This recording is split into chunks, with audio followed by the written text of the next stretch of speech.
G'day, it's Shane here from Grape TV, and thank you for joining me at my home bar yet again. More importantly, thanks for helping me spread McLaren Vale wine to the world. Very excited today, 3 wines. They're the second 3 wines from pack number 3 from Taste McLaren Vale. You can check them out at tastemclarenvale.com.au, and they'll be online very soon to purchase as a pack. Now, let's get straight on and have a look at these. So the first one is Tim Geddes, the Seldom in 2008 Cabernet Sauvignon. Just rinse the glass.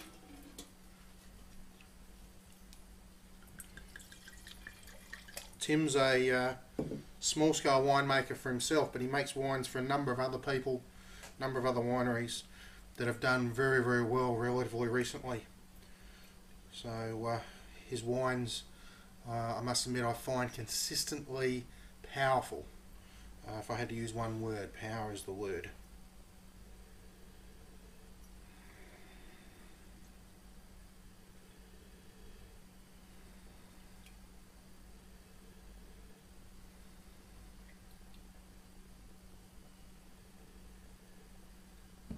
Black fruits, black currant, black breeze, very pleasant on the nose.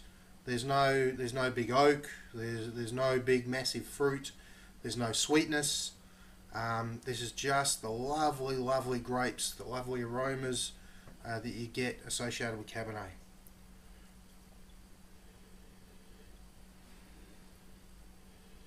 Certainly not green. I particularly don't like the green herbaceousness that you get a lot with Cabernet. So yes, again, lovely wine.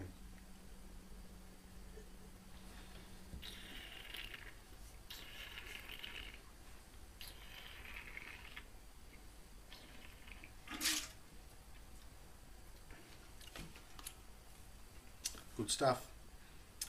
Really good stuff. Same characters coming through before. Very clean fruit. There's a certain amount of yumminess associated with this that wants you to have another glass, which is just perfect.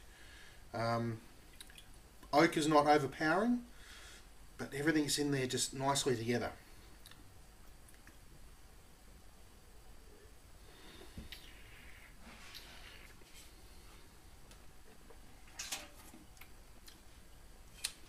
I could see this particular wine lasting for a reasonable amount of time, because there is quite strong fruit, strong though not overpowering tannins, and some really nice acid in the wine as well.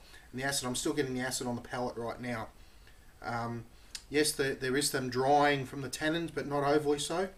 Okay, but lovely acid length on this wine. Out of his 08 range of reds, this was certainly my favourite. And that's saying something for me, as I'm not really a Cabernet drinker. Let's get on to the second one. This wine's a bit of a favourite. You may have seen me review this before, but it's been probably nearly a year since I've had a look at it. Or at least 9 months, maybe 10 months. So it's the Marius Sympatico Shiraz 2006, the single vineyard Shiraz. Roger Pike from Marius Wines does a great job. He has a wonderful patch of dirt on the base of the Wollonga escarpment. The dirt there has transported from up on the hills. It's just a lovely gravelly infusion there, and consistently, and I mean consistently, makes good booze from there. I personally like this stuff so much I went and helped pick the grapes in 2010, so when the 2010 vintage arrives, I'll certainly be grabbing some of those, just because I helped, even in my own little way, something associated with that. Now I'm getting aromas here straight away. Lovely aromas. There's certainly some extra complexity to what I remember from last time, from the bottle age.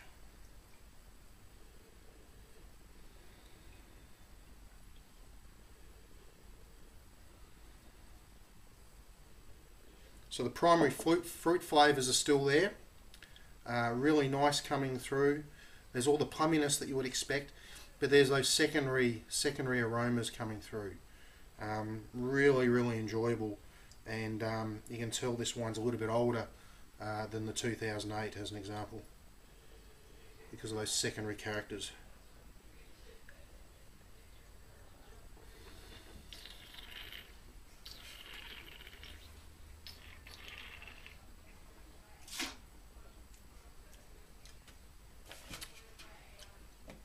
Oh, that is good. That is good. There's just a lot happening there. There's good oak there. There's good fruit. Certainly plenty of acid again in this particular one, and it's long lasting in the mouth, coming through quite clean. Can be, I think this really is a food wine. And I think I mentioned my notes of barbecue, because it can go with the whole range of things that you might get, those charred meats from barbecue. Really nice.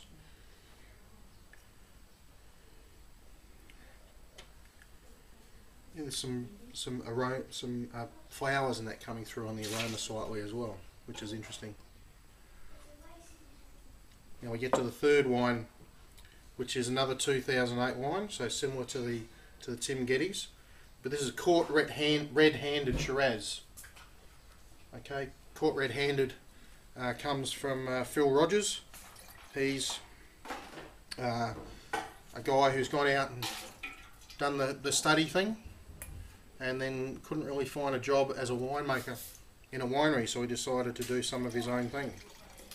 And I must admit, I first tried this as a bottle sample and particularly enjoyed it. So we do the wanky thing again.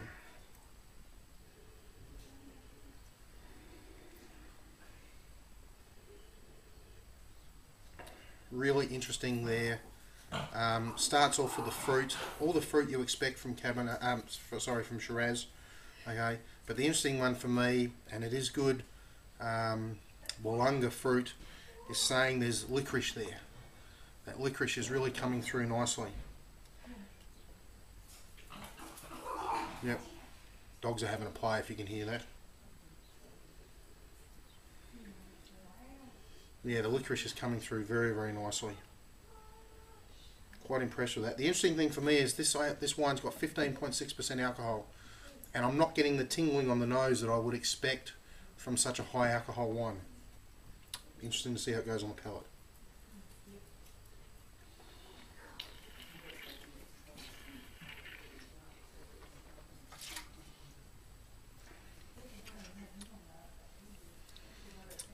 This wine, interestingly, starts with fruitcake, ends in licorice.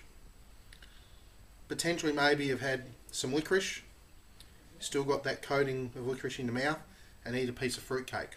And that'd be pretty similar to what you've got here. The interesting thing for me is what I'm not tasting. I'm not tasting bitterness that you might expect from such a high alcohol.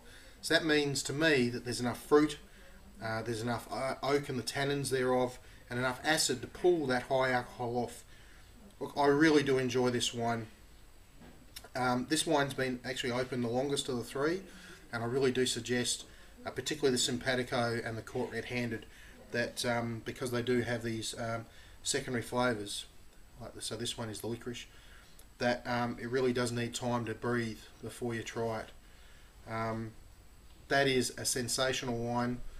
I know Phil has had some fun trying to market the wine because nobody knows him, but as soon as they try the wine, he's in.